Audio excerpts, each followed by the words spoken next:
Good evening and welcome to Dallas Theater Center's Happy Hour. I'm Mercedes Brown, Manager of Individual Giving. This is our first virtual happy hour open to the public and streaming live on Facebook. So hopefully there's no technical difficulties and the technical gods are on my side. Today we will look back on great productions of Dallas Theater Center has staged. I'm joined by my colleagues who work behind the scenes, making it possible for our theater to present amazing telling story to Dallas and the surrounding communities. On a personal note, and also on behalf of our organization, we just want to send thoughts and prayers to those affected by Hurricane Laura.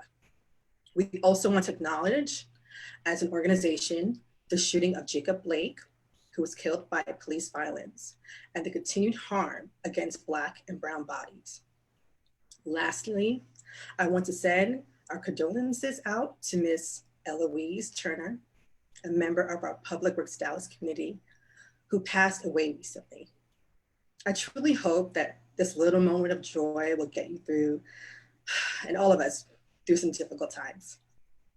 So, that being said, with us today is Nicole Alvarez, who is the hair and makeup supervisor and also an EDI member at Dallas Theater Center. Say hi, Nicole. Are you there? Oh, you can say hi. Let me, hold on a second. Are you there? Okay. Uh-huh.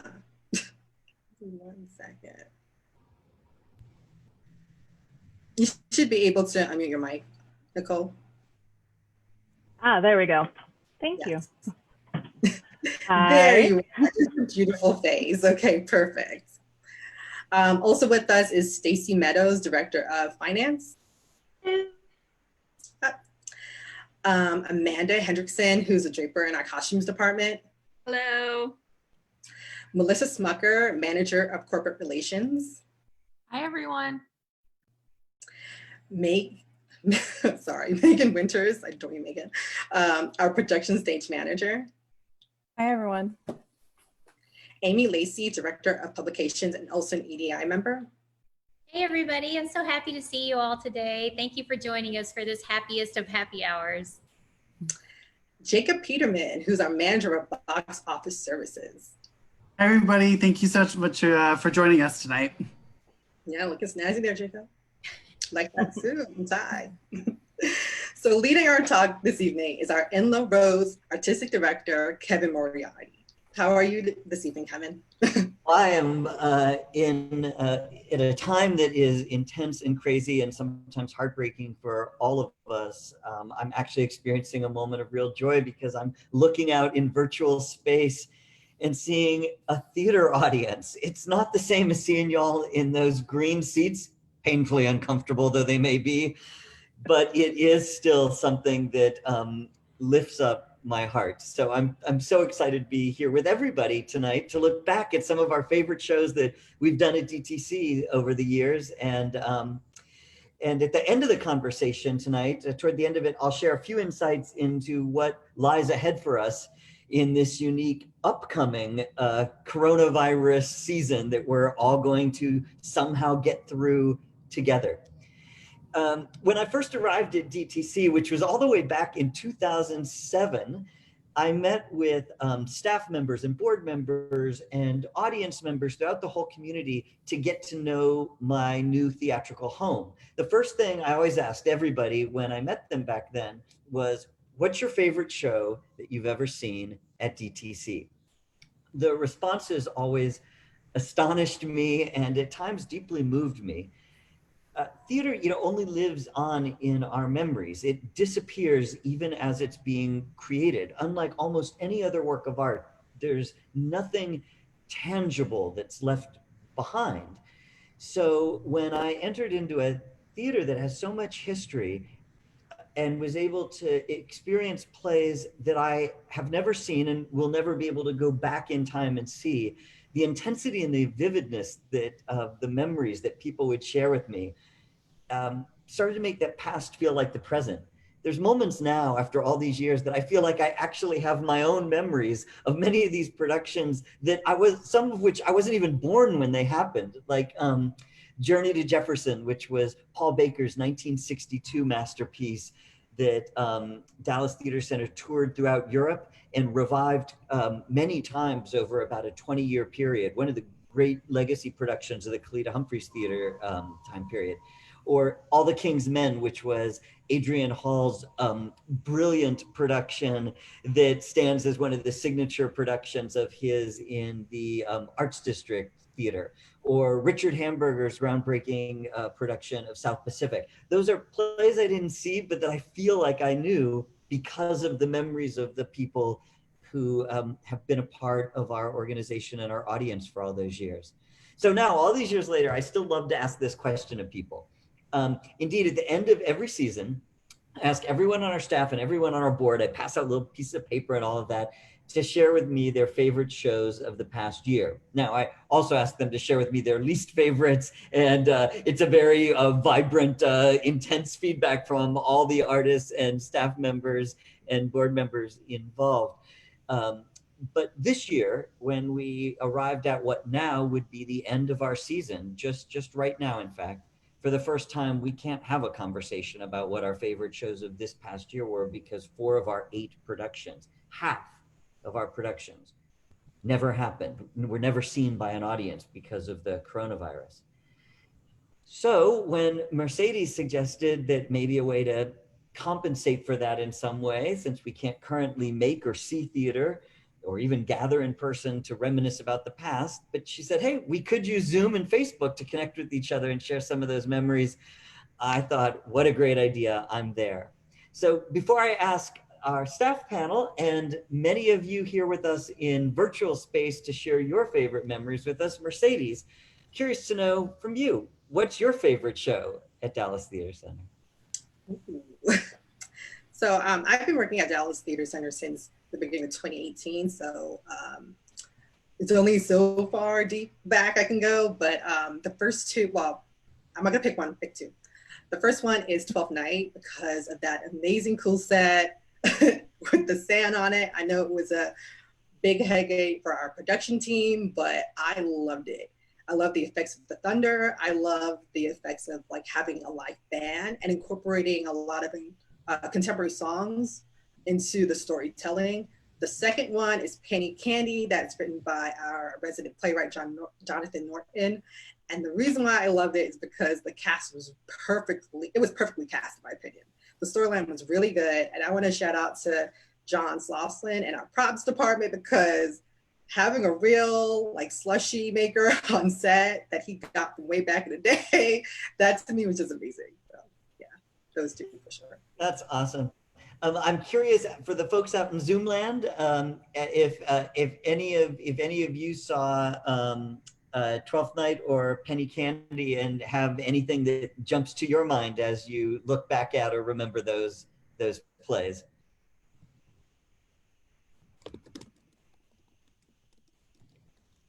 In fact, Mercedes, will you look to see if we've got somebody with a hand raised or wanting to share? I think that Jonathan might be with us, in fact. Oh, I know who raised Jonathan, I'm going to call you out for a minute. I'm not going to ask you what your favorite DTC play was, but I am going to ask you if you have a specific memory when you think of Penny Candy as a live theatrical experience, what the thing is that sticks with you since you're the person who wrote it.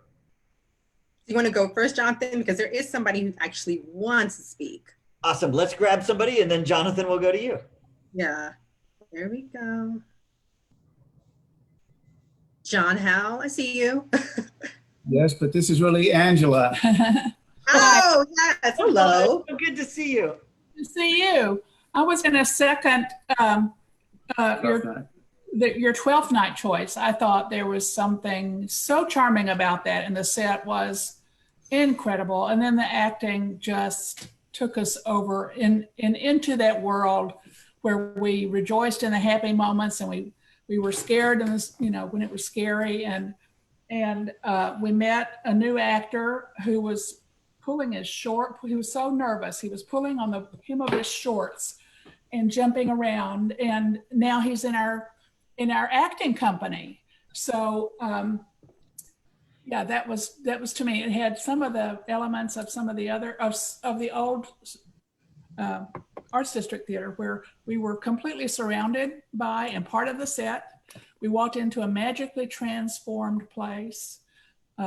We were instantly taken out of Dallas and taken on a ride.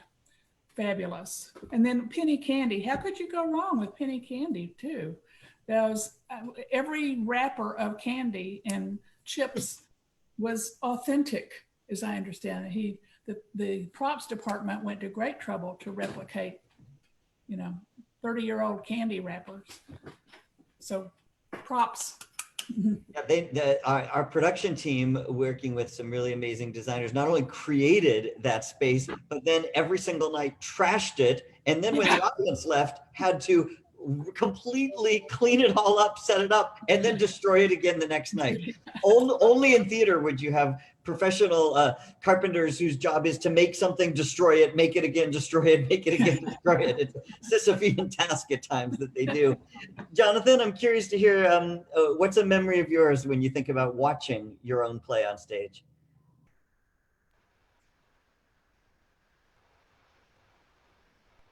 Oops, we have to find a way to unmute you first. Okay, cool. Sorry, I keep forgetting to unmute myself.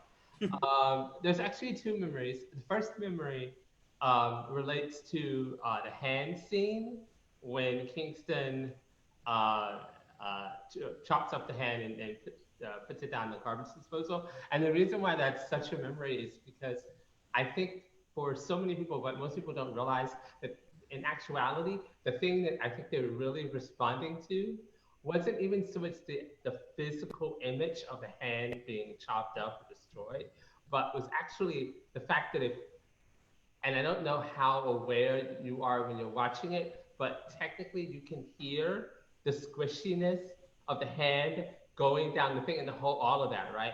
And that was actually just the brilliance of our sound designer, Elizabeth Itu, who, when we were in tech, she looks at Derek, our director, and she was like, I think we need a sound cue for the hand, right? And so she got with Ace, and together working with Ace, they kind of developed this choreography for like what he would do to like chop up the hand and what he would do when he put it down the garbage disposal, so that she could then replicate the actual size of the hand that he was putting in, the actual pieces he was putting in, to determine what that squishy sound would be.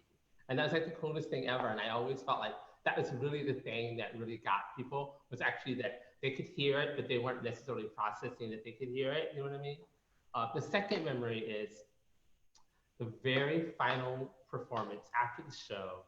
I'm hanging out in the lobby, and this woman comes up to me, and I obviously immediately remember her and recognize her.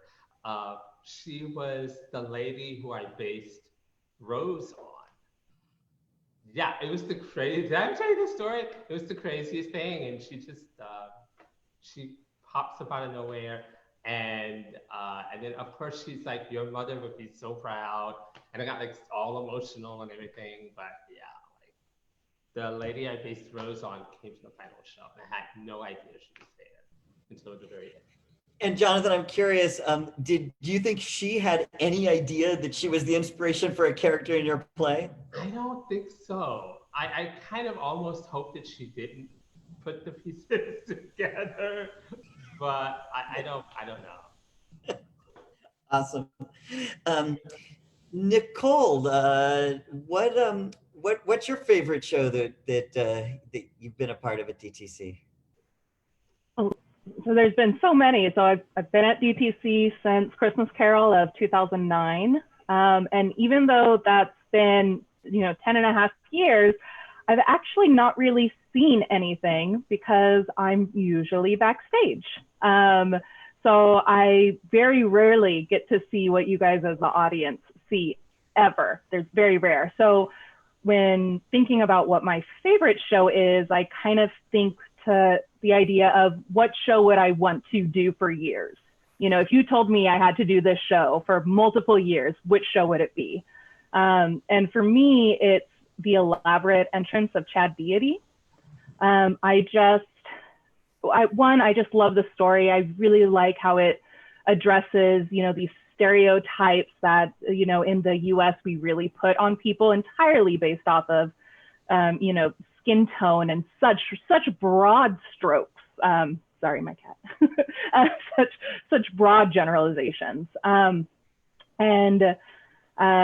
But then for me, the big thing that was just so magical for me is, so one of the wonderful things about being backstage, and one of the unique experiences I get to have that most people don't, is I get to hear and feel all of the audience reactions every night.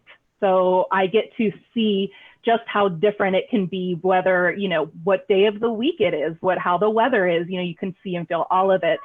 And the magical thing about Chad Deity was it was a show that brought in so many people who have never seen theater in their lives. And you could hear it. And to be in this room where you could feel the energy of, you know, people who were wrestling fans, and, you know, and listening to these interactions, you know, I feel like, you know, so much of theater, we all think, it's that standard etiquette, you know, how we clap, how we react, how, you know, when lights go down, and listening to an audience that didn't have this standard etiquette as just part of their day to day, and getting to actually hear like visceral reactions. It was phenomenal. So it's Chad Deity. That's you know, one of my favorite things, is people probably know, is using theatrical space in different ways. And another favorite thing that might be obvious in some of my work is taking collaborators who are not themselves experts in theater, but who are experts in something else, and putting their expertise combined with the theater people. So in that case, we were able to take the world of professional wrestling and combine it with the world of acting. And I love, like, that just always makes for, just like with Colossal years later, we did that where we had football players and actors combining together, or even the musicians in Twelfth Night who aren't actors, they're musicians, and the way those worlds meld. But also to be able to turn the Wiley into a wrestling rink, that was so awesome. It was phenomenal. It was so cool. Even with the seats that split, some of the audience were in seats, yeah, the whole seating bank split for a really grand, you know, major, you know, wrestling entrance. I love that too. I'm curious to that if anybody in our chat world remembers Chad Deity. That was quite a while ago, so memories might be, not everybody has this length of memory that Nicole and I have. Yeah, I don't see anybody like clapping for that, but Colossal, everyone's like, oh yeah, Colossal. Different sports fans. I see a lot of people like, yes, we remember Colossal. That's awesome. Stacy, what about you? What's your favorite of our shows? Well, I'm cheating, and I'm going to go back to shows that I saw before I worked at DTC, because I was a fan of DTC a few years before I actually started working there. So anybody who knows me knows I love a good musical. And so obviously I was going to go to that as probably one of my choices. So I chose Dreamgirls, just because I'd seen the movie and I knew I liked the story. But it was just so much better seeing it in person in a more intimate setting, because you really got the energy and the full impact of the wonderful performances. I like that it's about strong women, especially a woman who's not of a traditional size, and who, you know, comes and can, you know, make her way in the world her own way. But as a shout out to a man in the show, I adored the man who played James Early. Just the way he interacted with the crowd was just amazing. So it was fun. Though I also do want to give a shout out to a play that I chose as my second one, which was Constellations. So I loved that play so much. you've just named two shows that are at the exact opposite in terms of kind of their size and scope. That Dreamgirls was huge, a huge cast, singing, dancing, the costume change. Oh my goodness, it's like every 2 seconds somebody would exit the stage and show up again in like fabulousness. And you know, a band and all the sound. And then Constellations was one of the smallest shows that we've ever done. Just 2 actors, a very simple theatrical space. So intimate, like you could see, like, you know, the sweat and the pores of the actors and kind of feel their breath. So that's something I love, is how extremely different it can be from play to play. Though I should also call out that when Stacy has a favorite and it's a big play, I'm always shocked, because Stacy's job at our theater is to be our director of finance. On a big play, we spend a hell of a lot of money. So I would think that her favorite play would be, you know, 1 actor alone on the stage and hopefully a small paycheck. I'm kidding around. But, anybody want to lift anything up about Dreamgirls installation? I don't see anyone about Dreamgirls, but there was someone, Larry. I know I saw your hand raised from before. I know you wanted to mention something about 12th Night or Penny Candy. Well, we like Penny Candy, but we were thinking and talking amongst ourselves, we might be jumping the gun a little bit, because we both like In the Heights. The problem with picking a best show is that since we've been active through the season, I mean, we went to a few shows before we actually became subscribers, but there are so many that warm our heart. One of my favorite shows was Hee Haw the Musical, but I like musicals, so that brings up Hair, and we could go down through the list of everything Kevin's done. And but In the Heights was special because we've just watched Hamilton, of course, like the rest of the free world. And he wrote In the Heights, I think, before Hamilton. And it was just a tremendous production. Hats off to you guys.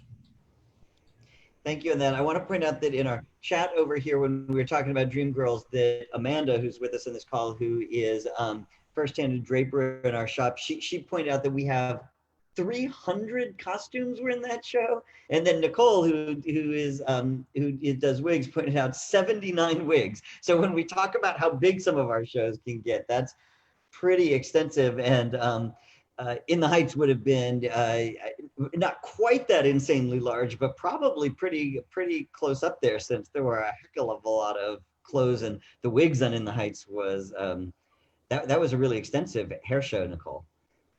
Well, I see a lot more hands raised.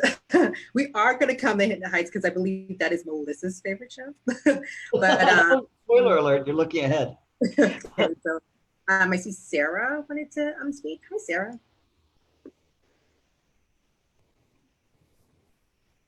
Hello. Hello, Sarah and Don here. I do not know how to put in a comment. I get the place and I type something and I don't know how to send it. So do we have to talk? Yes. Don will talk to you. You've now sentenced yourself to talking. That's what's just happened, just so you know. Well, Kevin, I've loved so many things you've done. And then there's some just moments like whiz, because we whizzed around with the set, and it got my grandchildren to the theater because I promised them that they would move. Of course, they thought their individual seats would shake, but they still loved it. So musicals and the way you are the most creative in terms of the arena, the set, how music is incorporated. And I love music. I'm a bit of a musician. And I pay a lot of attention to the music. It may be distracting to some folks who see plays just for dialogue and acting and sets. I really do watch musicians when they're available to see. I watch the screen that the actors see. I look back and see on the high screens and see the music director conducting when I can. I'm in it. I love the music. One of our favorites is Cabaret, or was Cabaret. It's one of those we saw 3 times. And Don wants to tell you a few remarks about it. I may have additional ones, but let's see what he's going to tell you. Being an old German guy, this was right to my genre. But speaking of music and the visibility of music, having the onstage orchestra was exciting. The thrust stage, one of the 3 times we saw it, we were sitting right at the stage side by the stairs. So we saw people running up and down all the time onto the stage. It was truly a cabaret. More substantively, a very strong story, very strong characters portraying that story. The costuming and the props added to the strength of all of the above. So it was really a visual and storytelling spectacle for us. And the breathtaking ending. I've seen the movie and I thought it was kind of silly. I mean, this play was serious, with serious issues. It took my breath away, and I love to think of it. I want it done again. I think at one of our Zoom meetings, we talked to Joel, just repeat it. I know our actors have aged a little bit. A couple folks might have to go to the gym to get ready for that one. But anyway, thank you for so many excellent productions, and to the staff who creates them. Oh my gosh. I mean, the truth, I mean, I'm so fortunate to have the big title of artistic director. So everybody constantly, when they love Dallas Theater Center, they say, Kevin, you're awesome. But the honest truth is I, of course, I'm only contributing to a very small amount of the work. And I'm blessed by having just such an incredible group of collaborators and colleagues, some of whom are with us today and many of whom are spread throughout the city and the country, and some of whom passed on over the years. But I'm always struck by the immense amount of people that it takes to make, I mean, even just when Jonathan was talking about, it's a small physical play, penny candy, you chop up a hand, the stage director says, he chops a hand up and puts it down the dishwasher disposal, the thing to make that sound. And that thing right there involves the collaboration of a sound designer, an actor, a props maker, a set designer, a director, and a playwright. I mean, and that's just one tiny moment in what I would think of as a small play. And yet it's that many people. When you start expanding it out and you're looking at the number of wigs and costumes or going outside or pushing seating around in the whiz, it becomes astronomical. And that, of course, leads me to all of you in our broader DTC community, because certainly in this coronavirus time period that we're in, I'm so acutely aware that we're only able to make the art. We're only able to have the folks with that level of creativity and ingenuity and just tirelessness to make it happen, because there's some crazy people in Dallas, Texas. I guess that's all of you who believe that live theater matters and that we shouldn't have to go to New York to see professional theater that at its best is ambitious and meaningful, that's for our community and with our community. You make that possible, and that's always clear to me. Maybe not for others, it's clear for Stacy in finance, but because what we know and Mercedes knows is that, even the biggest hit shows that we do, the cost it takes to make them compared to even a sold out house of everybody paying full price, you're never going to be able to make a profit. You're always at about 55 or 60% of the cost coming from the donations in order to make that possible. The only way you could make a profit on plays would be to run them for a year or 2 or 3. It takes most Broadway shows, a musical, about 1.5 years to recoup its investment and start making a profit, a play about a year. Well, we can't run a play for a year, 1.5 years. Our mission is to keep doing plays. So that support that you all entrust us with is what allows that to happen. And certainly everybody on this Zoom call who's a staff member, we know that in our bones with a level of gratefulness that I'm not going to get emotional and start crying, but the only reason that that we're all still here right now and have been since March is because of the incredibly generous donations that people are making. We're one of the only professional theaters in the United States of America and one of the only arts organizations in Dallas. We haven't done furloughs. We haven't done layoffs. We've held together and everybody comes to work virtually. We're not in the Wiley, we're in our homes, but we come to work every day and we actually work really long days. But we have no income no earned income coming in. We haven't sold a ticket since March, and we're not allowed to. So like government, well, not like governments, but like restaurants or bars, we're in that like group of businesses that just haven't been allowed to exist. And while everybody else has simply closed down and left people to fend in unemployment, we're still here. And the only reason we're here and the only reason we're getting paid and the only reason we're going to be able to come back and make plays really soon in some way for all of you is because of that generosity. So every time you give, it's literally, it allows us to do what we're doing. We're grateful for that. And we need you and your neighbors and your friends and everybody else to keep doing that because it's what's keeping us open. So thank you. Yeah, so I'm just gonna chime in here because as someone who is a fundraiser and the manager of individual giving, it doesn't matter how large or how small, it all counts. Currently, we're in our 24th week, even giving $24 to the Bounce Back Fund. Clicking on that link, y'all see it in the Facebook post. Okay, I did put it in there.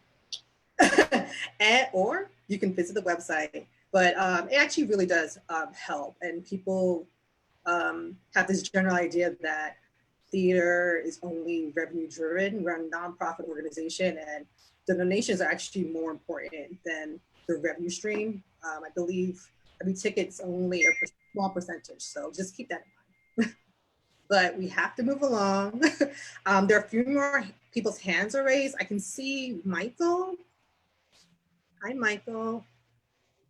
Did you want to speak? Yes. Oh, yes. I wanted to go back to Dreamgirls.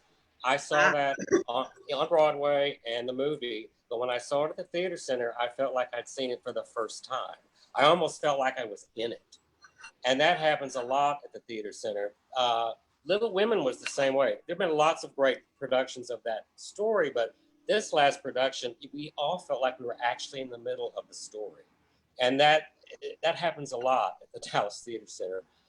I wanted to mention a play that was seared in my brain. I'll never forget it. Miller, Mississippi. Not only was that a great thrilling piece of drama, it explained so much about this country and a lot of what's going on. I thought it should have won a Pulitzer Prize. I just think it's astonishing writing. And the production was excellent. Miller, Mississippi has had a future life. It had its world premiere at DTC. It's had another production, but it has not yet had its New York debut. And I truly believe that if and when that play is seen in New York, that it could win some really, really significant awards. I think that writing is extraordinary. It is, and the way it sneaks into it, you're riveted by the story, the very beginning, the ghost story, and then it just takes off from there. It's very good writing. And we had a question. It was a wonderful show, took place in a house in Oak Cliff. The whole set was the house and the yard outside. Oh. We can't remember what the name of the show was. Was it the Trinity River Plays by Regina Taylor? Yes. And it had a tree. I mean, like that was an incredible set. Yeah. It was, but so was the story. You know, the sets can be great, and they are, but you have to have a story that carries you right through the whole thing. And y'all always do that amazingly well. That was the first of our collaborations with the Goodman Theater. We premiered that play in here in Dallas, the Trinity River Plays, and then it moved on to Chicago to the Goodman, one of the great American theaters in Chicago. And we were in the midst of a collaboration with the Goodman when the coronavirus hit. We were producing American Mariachi in Dallas right on the day that coronavirus closed us. And that production was set to then move to Chicago afterwards. The Goodman is still hoping to do American Mariachi, including with the company members, Tiffany and Chris, who were both in that show. The Dallas actors will go to Chicago for that. They're hoping to do that sometime in the next year when coronavirus allows, but that was a really, that's been a beautiful collaboration. And I'm about to jump back in and check in with staff, but I got a personal text that just popped up right now that from one of my favorite actors in the world, Cedric Neal, who was such an important part. Cedric was a founding member of our acting company. He starred in the first show that I ever directed in Dallas, which is so close to my heart, Tommy. And he was the star of the opening show at the Wiley Theater, the first time we opened the theater, Midsummer Night's Dream, and many others. But Cedric just texted me and said, I'm on the Zoom Facebook call. And he said, thank you for changing my life, which is typically generous of Cedric and completely misses the mark, because the truth is he changed really profoundly, set and changed so much of my understanding of how the acting company could physically and emotionally and fully embody like bigger than life size and scope emotions with this incredible truthful core, which is something that Cedric does as effortlessly as singing. So anyways, that's just wild that somewhere out in the electronic sphere, Cedric is out there, and I'm sure many of you remember the incredible shows that he did before heading off to overseas, where he's in England now and has an incredibly successful career. And in fact, he was just starring in a new musical of Back to the Future in the UK that had gotten smash reviews. Audiences were loving it, and just as it was opening, coronavirus hit. But Michael and I saw him. I saw him in Chess in London. He played the arbitrator, and he had top billing along with the other stars. Oh, good. Yeah. Oh yeah, I think in London, in the theater community now, I think everybody fully acknowledges what we all got to way ahead of them in Dallas, which is that there's just no one like Cedric. Like he is, it's my favorite, personally, my favorite kind of actors are the actors who you just watch them on stage and you think there's just no one else like them. Like, there's other people who can sing the notes or say the lines, but those artists, like there are some people whose favorite actors are the ones who are kind of chameleons, who kind of like, you can't even tell who the actor is because they are, like they're almost don't exist as an actor. They're just the character. My favorite actors are the ones where you feel like there's no barrier between them and the character, where it feels like it's just pure, like the tears, the joy, the sweat, that's just like happening in this singular, unique way, which is what I think of as like star power is in my mind. But anyways, so that was a digression from our favorite plays. But Amanda, I'd love you to join in, and I'm curious what your favorite show is, and I'm going to guess that it has something to do with fabulous costumes in some way, since that's where you spend your life in our theater. I've been at the Theater Center since 2001, so asking me to pick my favorite show, I would say it's like asking me to pick my favorite child, but I only have one of those. So I cannot separate the show on stage from the process of making the show. And for me, the Rocky Horror Show was the absolute pinnacle. Yes, Michael, I see your Damn It Janet shirt. Y'all, okay. But I have to say, like everyone in the costume shop, we were so tired because we were building Rocky Horror, which was so much fun, but a massive show, so many costumes, working with one of our favorite costume designers, Wade LaBoissonnier, who is a true like friend of the costume shop. We've known him for years and loved him.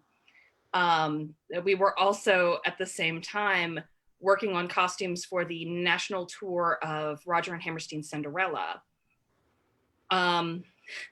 So we had a ton of new faces in the costume shop, got to meet some people who have become incredibly dear to my heart, like Olivia Kennedy, who I know is up on this Zoom call. That was our first show together. Y'all, we were all so tired, and some of us were going to get on a plane on Monday. The show opened Friday night. Jen, our boss, said, no, everybody stop what you're doing. We're going to go watch Rocky Horror. We have all worked too hard. We're going to go. We are going to have fun. We are going to buy bags of stuff. We are going to throw toilet paper at the set. And it was incredible, the energy in the theater every night that Rocky Horror was going on. It's like Nicole talked about with Chad Deity. It was completely different energy and audience and people that want to come and experience this show. The cast was perfection. That was our first show working with Quentin Gray, who has become like one of the best musicians in Dallas / the world. And the incredible Dan Dominic, Julie Johnson, Chamblee Ferguson, Liz Michael, crushing it as both Eddie and Dr. Scott, the flawless Walter Lee as Columbia. Like, y'all, it was just such an incredible, fun experience. I got to make Alex Organ wear high heels and a corset, and I don't think I'll ever get to do that again, but oh, it was worth it. So Rocky Horror will just always be such a special place for me. Yeah, I just want to say that I really truly wish I worked here when Rocky Horror was on, because one of my colleagues raved about it. It's her top show. So, and I heard about the shenanigans, I heard about the costumes, I saw photos of it, and it's like, I really wish I'd seen this live. So I feel like the unique thing about working, any of us who get to work in a theater, is that on a show like Rocky Horror Show, when I think back to like opening night and I think about what the staff was wearing to opening night, which is a professional work night, I want to be clear. And then when I think of what our audience, including some folks who I truly didn't think had some of those items in their wardrobe or some of those shades of makeup, what the staff and the audience were wearing in any other work environment, you would think, oh, this is a very serious problem. And in the theater, you go, oh, this is what we call opening night. That was an incredibly wild show with great. Don Warnicki wore my high heel shoes and some of my underwear. Don Warnicki, never to have been imagined. Goodbye, I'll mute my. That's a mic drop moment right there. But Melissa, I'm curious, what's your favorite show that we've done? First of all, hi everyone. I hope you all know that it really makes the staff so happy to see your faces, because we miss being at the theater with you. And I hope you all know that we really do feel your support. We're so grateful to have jobs, because we want to come back and produce plays and laugh with you in the audience. So we anxiously await that day. My favorite show is In the Heights. I saw In the Heights 3 times at Dallas Theater Center. And for a couple reasons. One, I see a lot of shows. I love to go to New York and see plays and musicals. And for whatever reason, I had never seen In the Heights. I'd never heard a song from In the Heights. And so when I found out that we were doing it, it was the first time in a long time where I really got to savor that first experience, where you don't know the storyline, you don't know the characters, you don't know the music, and you just get to be thrust into that world. I smiled the entire time. I just love that show. And for me, as a Hamilton super fan, I saw Hamilton many times. And when I saw In the Heights, what was so special to me about that was I thought, there is no Hamilton without In the Heights first. There's so many ways you could see Lin-Manuel Miranda experimenting with different musical styles, how you can make a show that has rap, but also has big kind of Broadway numbers. And that's what I thought. I thought Hamilton wouldn't exist if he hadn't done this piece first. So that was cool to me to be able to see all the little similarities that he really built on in making Hamilton. And then one of the things that was also so fun about In the Heights is, I'm sure you all agree with me that you could not tell who were the New York actors and who were our Dallas actors or members of the Brierley Resident Acting Company. I love listening to the audience talk about how wonderful Tiffany DeSena was in the Heights, and that just shows the quality of actors that grace our stages, that they are of the highest caliber talent, and that is one that is just so special to me. Oh, I love that show. My favorite memory from our production of In the Heights was not the production, even though I adored it with all my heart and soul. It was something that happened in auditions. We were in New York doing auditions. So we were in an audition studio in New York that's where lots and lots of, it's a standard place that all auditions are happening. So when you're there, you're always running into people you know from other shows and around the country and all the Broadway folks and things like that. So, and you can't get into that audition room for a show like us without having an appointment that's pre-vetted by our casting director. You can't just walk in. But there are always actors who are hanging out in these audition places who try to sneak in, they say, oh, I have an appointment and you're just missing my name, because people are desperate to be seen. So there's a door, the casting director, the New York casting director has like a kind of like a door guard, and you have to be signed up to get in. And they try to keep the creative team, the director, the choreographer, from being bombarded by strangers. And on that day, we were on the second day of In the Heights auditions, and we were a little behind schedule. So people were kind of stressed. And the door monitor person stuck his head in the door and said to the director and choreographer and music director, said, hey, I'm really sorry, but there's somebody out here who's not on our list who really wants to be seen. And we said, we're too busy, it's not possible. And he said, well, he says he knows the choreographer, Ricky Tripp, who choreographs for us often, and who was in the original production of In the Heights on Broadway. And Ricky said, I don't know anybody who's out there. And just then the door burst open unasked for, and Lin-Manuel Miranda walks into the room, and he said, am I too old to audition for Sonny? And it turns out, crazily enough, that while we were auditioning for the musical DTC of In the Heights, the stage play, Lynn was next door in an unmarked room. They didn't have a sign up, doing auditions for some callbacks for the movie of In the Heights that they were just about to film. And so he sat down with us, spent a couple minutes in the room with us, and talked about all the ways, that he hadn't gone back to that piece for a while, but because he was making the movie in this moment, he was in the midst of like revisiting it and thinking about the original impulse and all of that. And everyone in the room, there's maybe 9 people in the room, whatever, various people involved in the audition process. Everybody in the room, I don't think anybody breathed for that entire couple minutes he was in the room. And he walked out of the room and there was silence, and then everybody was like, did Lin-Manuel Miranda just walk into our audition room for In the Heights? That remains one of just like those like crazy moments that you go, I can't believe that happened. Hey, I'm gonna keep us moving forward. Megan. Wait, before we move forward, this is the first time I'm hearing the story, and I know some of our staff members are like, wait, what? We've never heard this story before, Kevin. We have never heard this story before. We have at least a couple pictures of this moment. I know that we got like a couple selfies, like James has a selfie with him, but so yeah, Sarah Beth was in the room. She can tell that story too. Isn't that hilarious? Yeah. But I just want to say that for me, like who moved from New York and people from that neighborhood, I loved In the Heights. The choreography was amazing. And it actually made me realize that the Hispanic community, the Latinx community in New York, and how the sound is just completely different than, the Mexican Latin community here. So it's funny how you can kind of hear the sounds are different, but the music was amazing. The choreography was on point, and I just loved every minute. I feel like I saw it 4 times or 3 times. Yeah, I definitely enjoyed In the Heights for sure. So I agree with you, Melissa, on that one. That's awesome.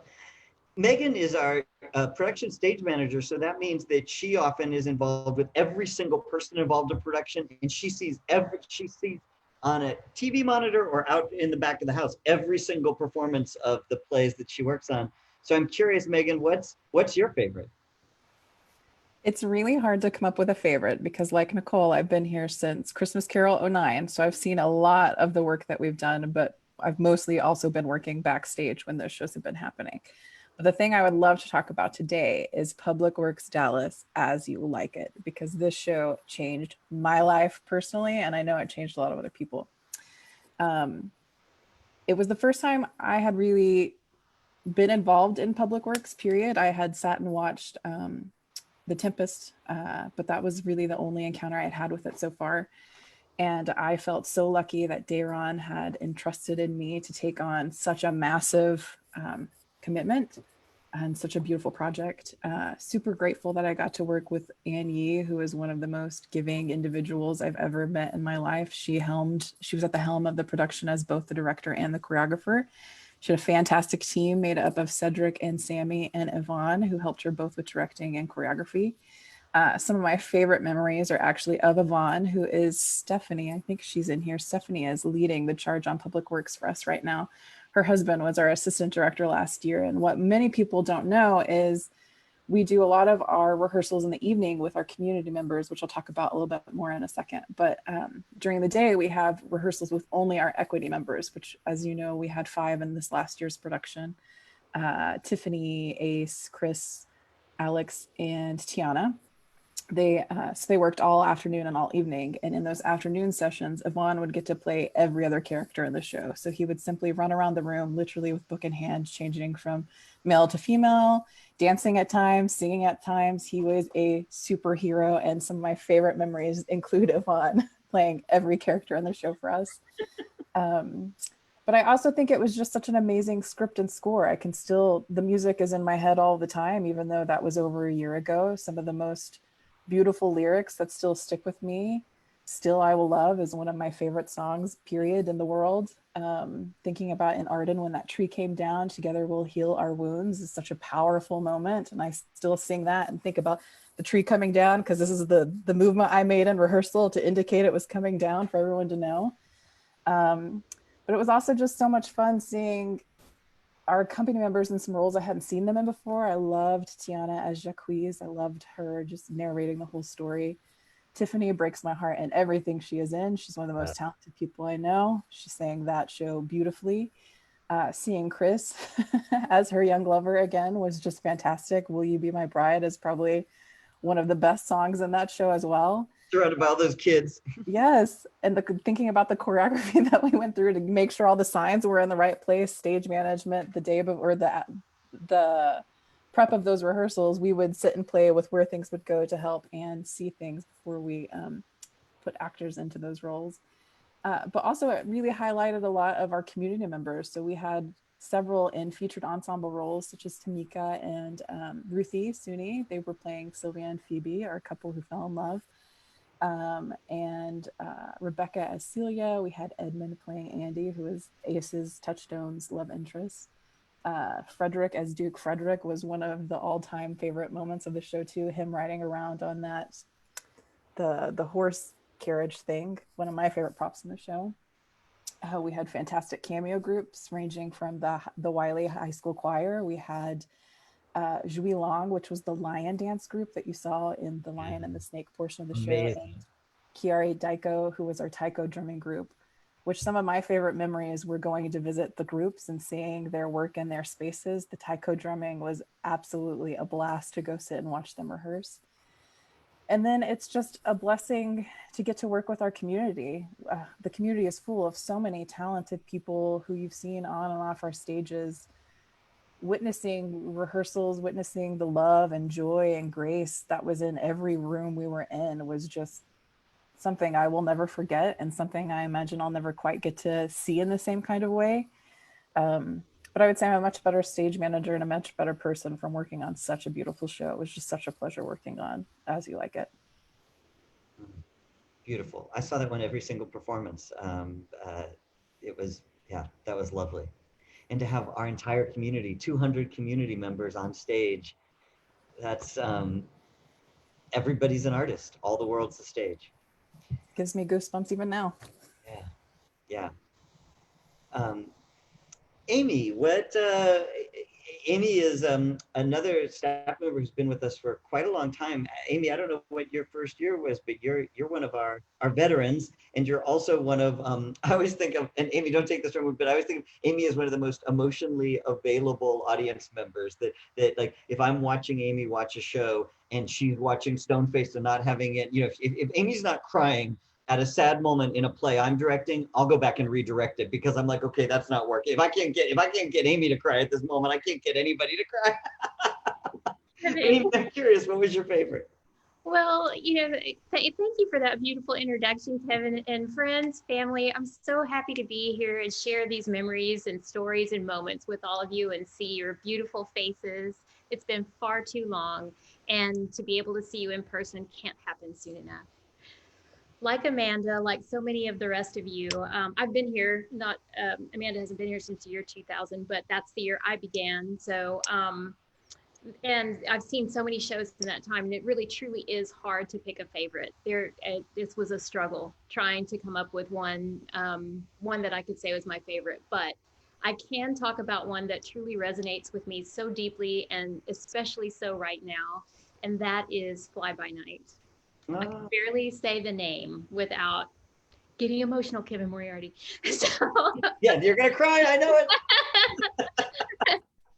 That, for those of you who saw the show, you'll remember that it was set in the year of time right before the blackout in New York of 1965. And it is the story of a love triangle between two sisters and a young sandwich maker.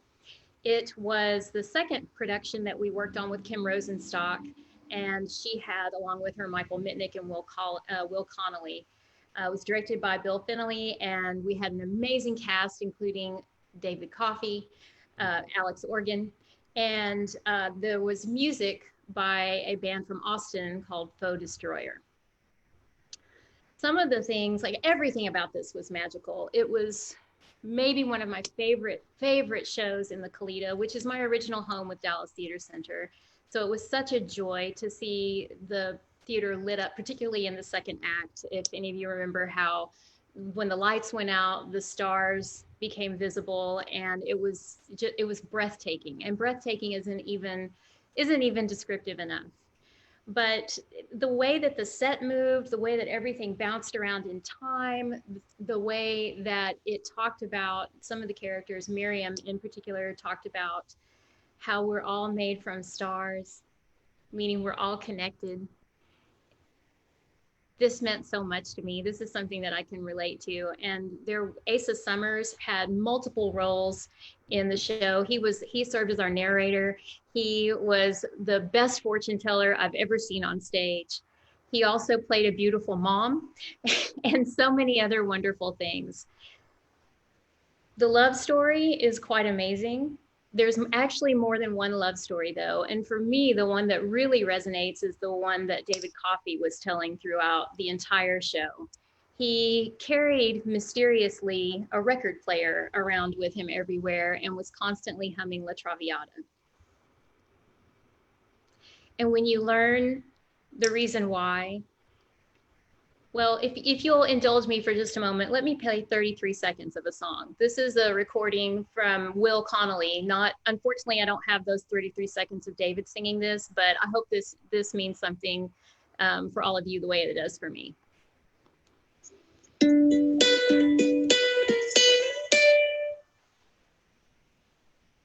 Sad but true, how much I miss you. I miss you, Cecily Smith. Life is not the things that we do, it's who we're doing them with.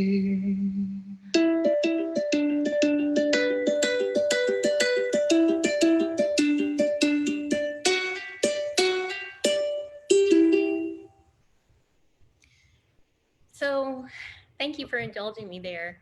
And I think part of why I was just gonna say, Amy, I didn't know that you were gonna bring music. Now I'm a mess.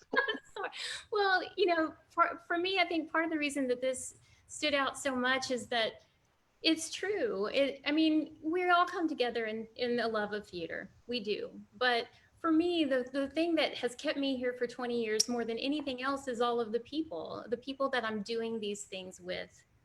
And I don't know if you were here, if you remember, but the tagline that we use for that show is that sometimes it takes a blackout to see the light.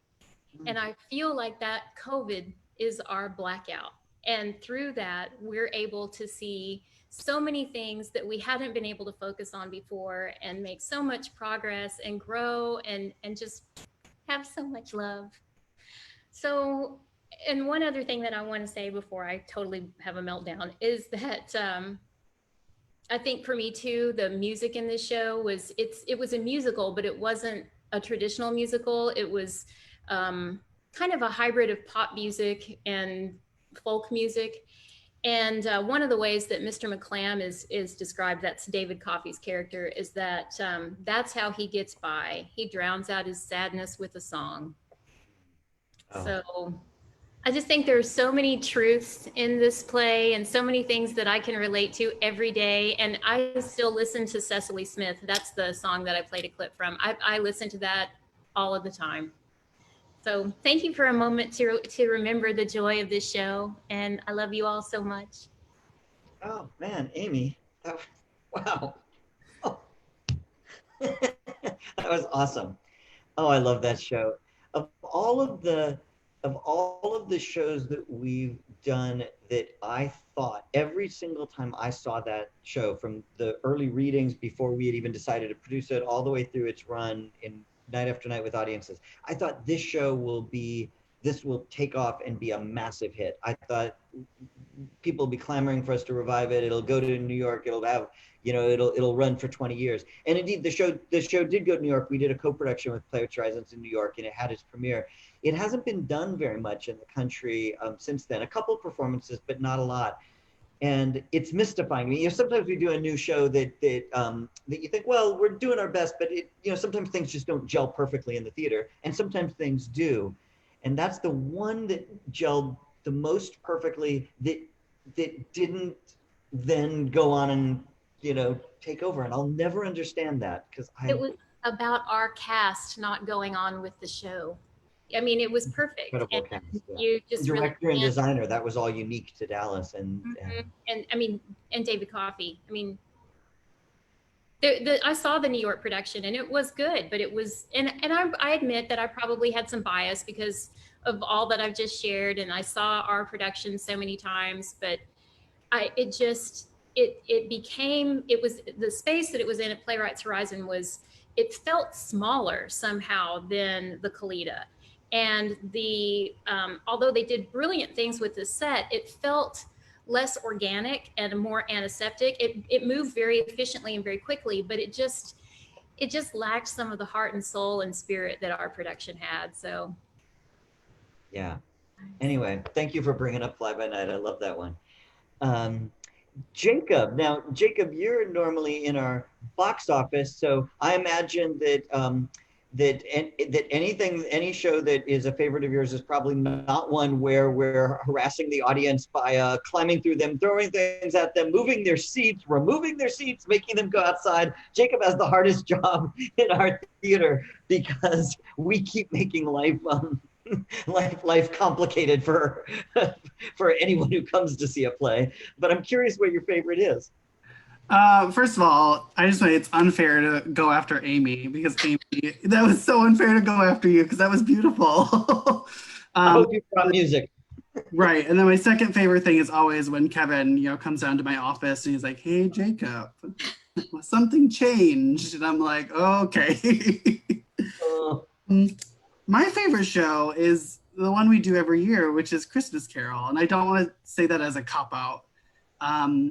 This is only my second full year at Dallas Theater Center. I moved to Dallas in November 2018 from Indianapolis. And I moved here. I've been to Dallas once, but never went to a show at Dallas Theater Center. I'd seen videos, but I'd never got to experience it. And if you ever work in a box office, Christmas Carol is the most fun and the hardest show ever to work because it's so popular. And my first job when I got to Dallas Theater Center, because we were in transition to the box office, was like, "Hey, go decorate the lobby." There's a Christmas tree somewhere. There's maybe some decorations somewhere. We don't really know. Go decorate the lobby. And I was like, okay. So I know that Stacy, Vanessa, Andrea, we broke a lot of ornaments that year putting up the tree. But I just so remember sitting down, I was by myself, like I went by myself, I went, just right after work, I sat down, I was in really, really close to the stage because, I give myself a good seat if I can. And I was mesmerized. I tried to, like, people talked about the play, but I tried not to, I was like, no, I want to experience it. Jacob Marley, that scared me. I'm a baby when it comes to anything spooky. And I was like, I jumped out of my seat. So like, what is happening? But my favorite part always is the ending with the bells. And when we're in the box office, we have a TV, so we listen to the show every single night. And there's nights where we turn it off. We're like, no, we've listened to this 50 times this week. But we always keep it on during Christmas Carol because the ending is so magical and special. And I tear up when I hear it. I love music, and I love how we incorporate it every single time. And that ending is so incredibly special. And then at the end, we comes out in the lobby and we get to just talk with people, and it's just so much fun. It's truly my favorite time of the year at DTC. Jacob, oh, I love that. I absolutely love that. When the bells, I arranged the music for our production of Christmas Carol, and I was comfortable doing that for most instruments because back in the old days I was a musician, I played them. But I'd never in my life played a bell. I never was in a bell choir, didn't know anything about it. And as a director, I was like, oh, there should be a bell choir.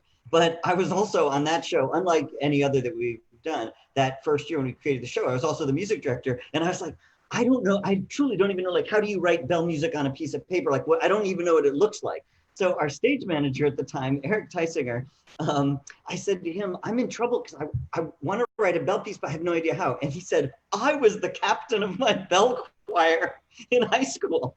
And I said, God has just sent me a sign. And I said, Eric, could you get me a piece of bell music? It can be any song, I don't care. I just need to look at it on the page so I know how to write it out. So he did. So I was running behind on deadlines like always. And so on an airplane, I took out like staff paper and I had a pencil on it. I wasn't even doing it on a computer. And I'm like trying to write this music. So then I think, I wonder what it sounds like. So I go to the cast and I say, hey, everybody, we're going to play bells, but I don't know what this sounds like. So you'll have to play it. I hoped it was going to sound good, but I didn't know.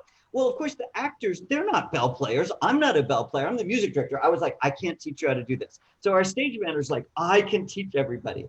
Now, if you know our acting company, they are a lot of glorious things, but they are not necessarily bell players. And that first year, teaching that bell music to them and seeing Liz Michael holding a bell with a look of terror. I mean, it looked like you had said you have to run a marathon in, 2 minutes. She'd stand there holding that bell and then we'd suddenly point to her and she'd do this and either the chord would work or not work. And everybody would erupt in cheer or deflate in sorrow.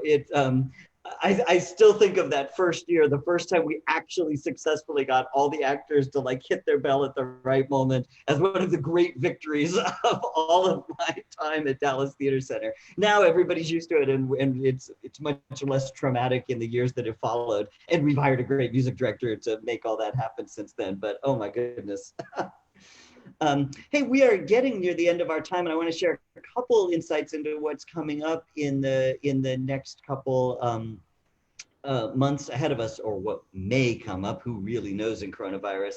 But I'm curious, Mercedes, if there's anybody in our chat or in our audience who wants to share a quick final memory or two of something that we haven't mentioned yet. Yes, there's a handful. I know there was a gentleman by the name of Michael who had his hand up and then it was lowered and then it was up again. Let's see. He's dancing. Michael.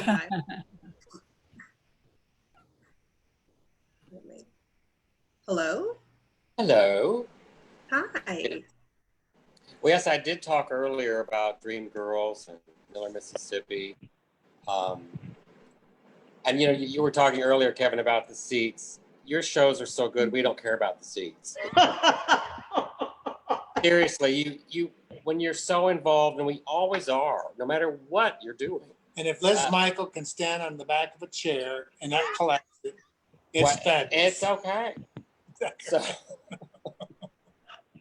Okay, and I see John wanted to say a few words. Hello. Hi there. Yes, I just wanted to kind of go way back and speak to Big Love. Oh, back my in the old days. goodness. I really, in the old Arts District Theater when Richard Hamburger was here. yep. That was that space had its strengths, and I just love that show. It was very vivid, a lot of motion, a lot of symbology. It was very bloody, you know, just high action. And I want to make a plug for Greek-based or Greek-derived theater, because, you know, Shakespeare might be the man, but we're pretty familiar with him, and I'd like to get the Greeks in there a little bit more. That would be awesome. I don't know how often it's used in modern playwriting, but that one really worked. That's what I'd share. Oh, Thanks for everything. Awesome, John. Awesome. Thank you. Any thoughts on that, Kevin? Well, first of all, I didn't see Big Love. That was before my time, but that has often been held up to me as a really, really visually stunning piece of theater from that time. And Joel Farrell has been a friend and colleague and important artist of many, many years. You say to me that was his personal favorite of Richard's shows. And Joel would talk about that production of Big Love. So I feel like I know it through Joel's play-by-play description of it years later from it. And like John, I love, love, love. The ancient Greek plays are rarely done. They're often considered not producible for modern theater audiences. We've done Electra by Sophocles, we've done Oedipus El Rey, and we've done Medea by Euripides. And those remain some of my most favorite plays. And there's something about those elemental plays that are 1,500 years old that are just 2,500 years old, actually, sorry. Yeah, 500 very BC. old. That's just, woof, that's just awesome to think about. So anyway. Yeah. All right, so there's someone else, Paige. Great, let's hear Paige and then we'll pivot to the future. Well, I just wanted to say that the thing I remember most of all, I have so many favorites, is Tommy, your first show, Kevin. I think about it all the time. I think about Cedric, and that was one of the best pieces of theater I've ever seen. But the thing that you all do every day, and I miss so much, is I have girlfriends and we come to the theater together. So I miss this, and it's been so fun tonight. Thank you all. I can cry too, Amy. I just love you all and thank you for what you do. Oh my gosh, Paige, thank you so much. Oh my goodness. You guys are making us cry now. Y'all making us cry. I was just gonna say, yep, okay. Amy, there's three more. your own game. There's just three more people I want to get to. Sure. Eden? Yeah. Yes, thank you. I just wanted to also give a shout out. I'm so glad you mentioned Electra, because that was truly an unbelievable, beyond imaginative, transporting production. When someone said that you felt you were in the show, well, we were in the show. And when you have like an 18-year-old kid, my daughter said this is the best thing she'd ever seen in her life. It really was truly, truly memorable. And I wanted to say, Kevin, your story about Lin-Manuel Miranda, you told us something we didn't know. Yes, indeed. That was a great show as well. So, but Electra, please do more Greeks. That was.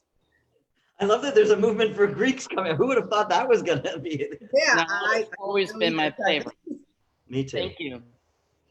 Okay, so there's two rounds. So we're gonna go to the first round. If you see your hand, yeah. Hi. Hi, my name is Ron Friedman. I'm actually a plastic surgeon who's been practicing in Plano since 1995, and I've been going to DTC theater things since that time. I think because of my background, I was very interested in the Neil LaBute plays, The Fat Pig and Shape of Things, because it gave us a perspective on items that people usually shy away from, and I thought that was fascinating. Yeah. Oh my goodness. Those plays in rep also just, those were like punches, you know, I mean, like those were intense productions too. And oh, those actors were phenomenal. And I also want to, while I've got you here, I know you're about to transition to future plays or future musicals. I actually want to pitch you, Mr. Moriarty, on a musical that I've written that I'm actually pitching here in Hollywood right now. I'm actually out in California right now, speaking to some producers over here, but I'd love to play it locally in Dallas. It's called Cleavage, the front story, and it is the entire history of silicone gel breast implants, it's a quintessentially Texan story. They started out in Baylor in Houston, and it's a 2-hour and 20-minute with intermission story. And I would love to be able to talk to you about it because I think that you specialize obviously in regional productions, such as All the Way with LBJ, and this is definitely a regional production that would make sense to start in a Texas theater. I would absolutely. I'm very intrigued. Our producer Sarah Beth Grossman is looking for new musicals to develop, and we'd love to get that, you know, to get a copy of a script or a demo or whatever you got. So yeah, I've got all of the above, and it is interestingly about 90% nonfiction, but fascinating characters. Wow. Yeah, real life is often even more interesting than fictional life. So. Well, who knew you were pitching plays on the call? So, hey, Ron, are you also on your computer? I'm on my cell phone. Okay, so I'm going to go to the second Ron. Well, I'm Ron too. But, Ron, yes, I remember. I thought I took my hand down, but because I just wanted to make sure, and it's already happened, that Rocky Horror got some love. Yes. And Ron, I know you volunteer for Public Works Dallas. I definitely remember you in your face. So thank you always for your support. And I've been ushering since Wiley opened. Yeah. Yeah, we literally couldn't have done all these plays without you and so many others. So yeah, the one comment about Rocky Horror that nobody mentioned, that 4-piece band was awesome. They walked around in the scenes and all this other stuff playing. That was amazing. So I saw that many times and loved it every time. Thank you for doing this. Great musicians. Very awesome. Beautiful. Kevin, I just want to uplift one more comment in the chat. Someone mentioned give a shout out to Hair because there was a proposal in that one. Our Black member Ace Anderson got proposed on the set. So one of our patrons remember that moment. I think that was the first curtain call that actually had a marriage proposal in it in all of my personal time as an artistic director. Pretty awesome. Yeah, theater, I guess theater literally can influence your life. It could even maybe you could show up single and leave the theater married someday. So maybe that should be our new ad campaign. Just think how popular we'd be. Hey, as Mercedes and I prepare to thank you and say goodbye, I just want to take a moment for those of you who are like us, sheltering in place, but thinking about when does live theater return at Dallas Theater Center. The really short answer is we don't know. There are a couple things that need to happen before we can produce plays again. One thing that we need is for Dallas County, for Clay Jenkins and the other officials in the county to declare that we're at a point where it is indeed safe for folks to gather indoors in a venue in groups of, a couple hundred people. We're not there. Dallas County's still in the red zone, but as you know, the case numbers are going down, and if we keep wearing our masks and washing our hands and avoiding crowds now, there's reason to hope that those zones will turn to green, and that's one thing we need. Even though you might be able to kind of fight against that and say let's just open even while the county health officials say it's not safe. We want to actually be in lockstep with the folks who know more about infectious disease than I do. We're artists, so we need to look to our local county health officials for that guidance. Another thing that we need to do is we need to ensure that everybody's safe in the audience and on the stage and behind the stage. So that One of the things that means is working with our performance unions, the actors, the directors, the designers, the musicians, and making sure that we have procedures in place that will support a mutual sense of safety. So we need the union's agreement before we can reopen live performance. It's way more complicated than it might seem, because even something like, the folks who've been talking tonight who work backstage, well, in a play in Rocky Horror, somebody run Christmas Carol. Oh my goodness, 90 minutes, people play countless characters. They wear massive clothing, massive wigs, microphones.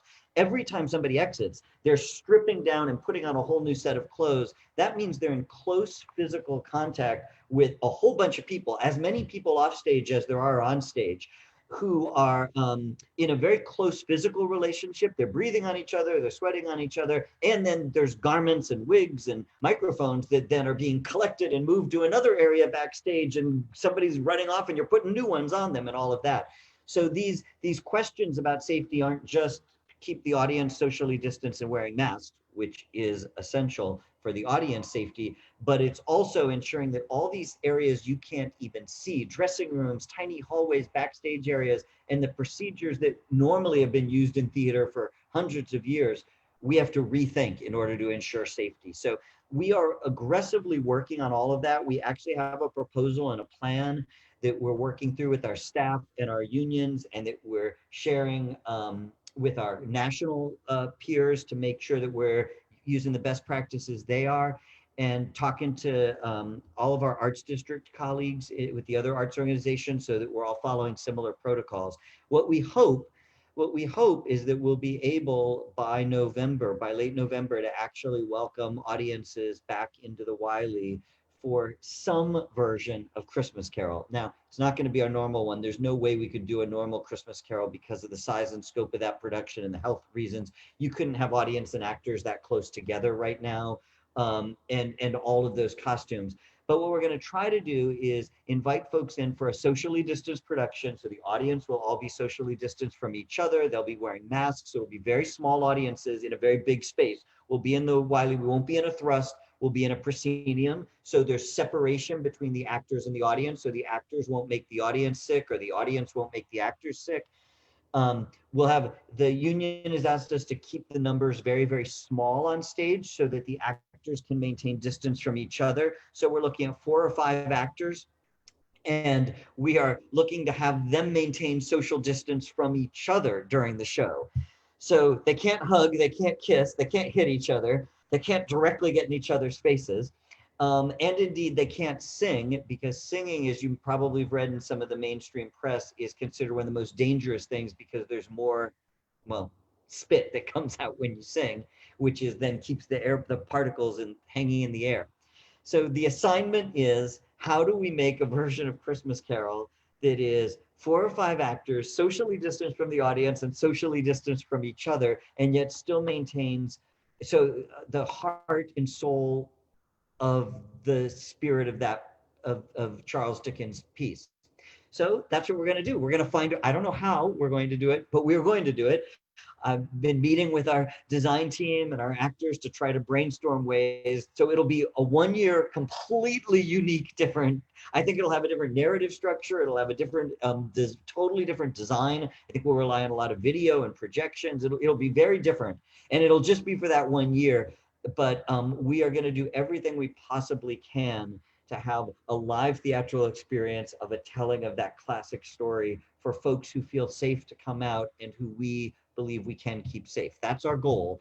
And if we can make that happen, and if the county agrees and the unions agree, then what will follow is a whole season of plays, all very unique, all under very, social distancing circumstances, but that'll range from, we've got an Agatha Christie mystery that we're going to do that we think we can do socially distanced. We've got a Dominique Morisseau drama that we're going to do.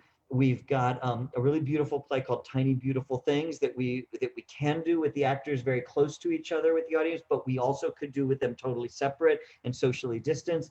We're going to even try to get a musical, probably a big musical that we'll only do with 8 or 9 people, so that we can ensure that safety in the small audiences.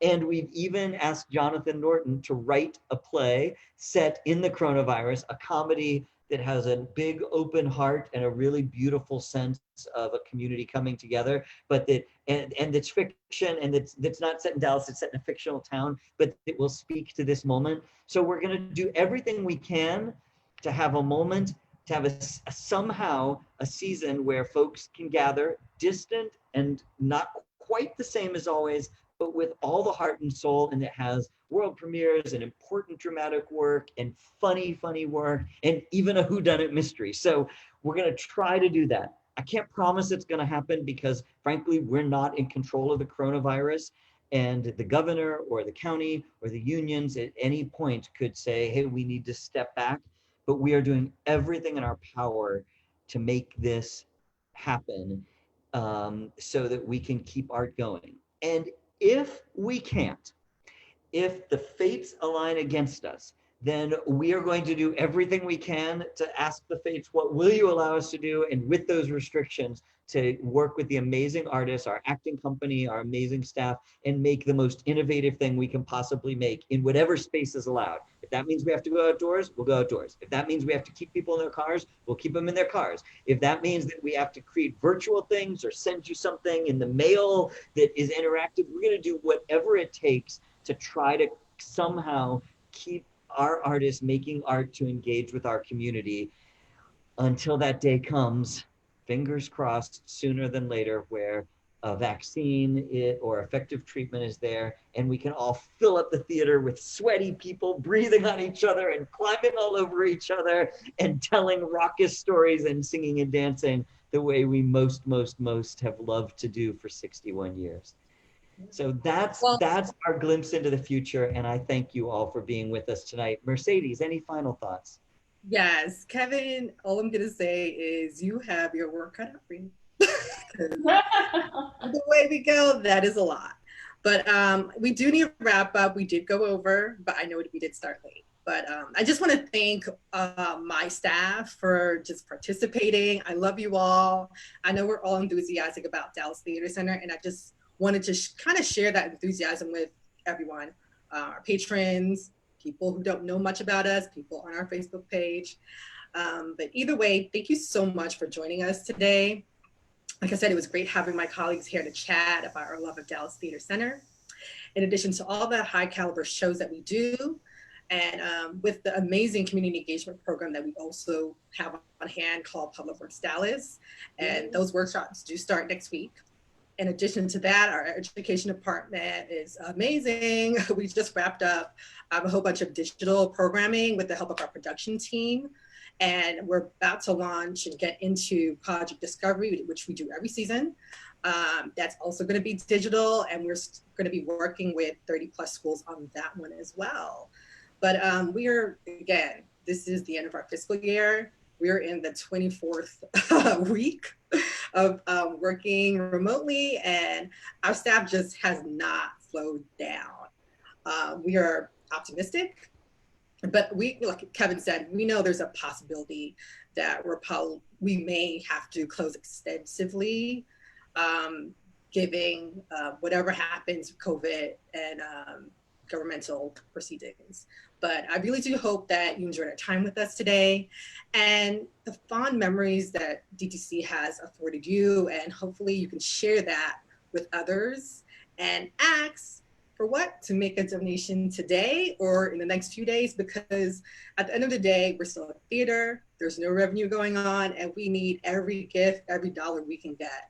And you can do that by going to DallasTheaterCenter.org right here. Our Bounce Back Fund has been amazing. We had wonderful donors, large and small. And I'm just so amazed by the loyalty of our fans, of people, large donations, small, who are just diehard and just love what we do. We want to keep it going. So before I go and before we close out, I just want to leave you with a few thoughts that just to remember that art just inspires humanity. And, you know, with our shows, with any theater performance that you just see, you get to see different types of perspectives, but more importantly, it reminds us how we're all the same, you know, and that's what good storytelling is about. I know that's what Dallas Theater Center does as well. So just have a good night, everyone, and just stay safe, okay? All right. Thank you, Mercedes. Thank you, everyone. Thank you, thank you. God bless us, everyone. God bless us, everyone. Speaking of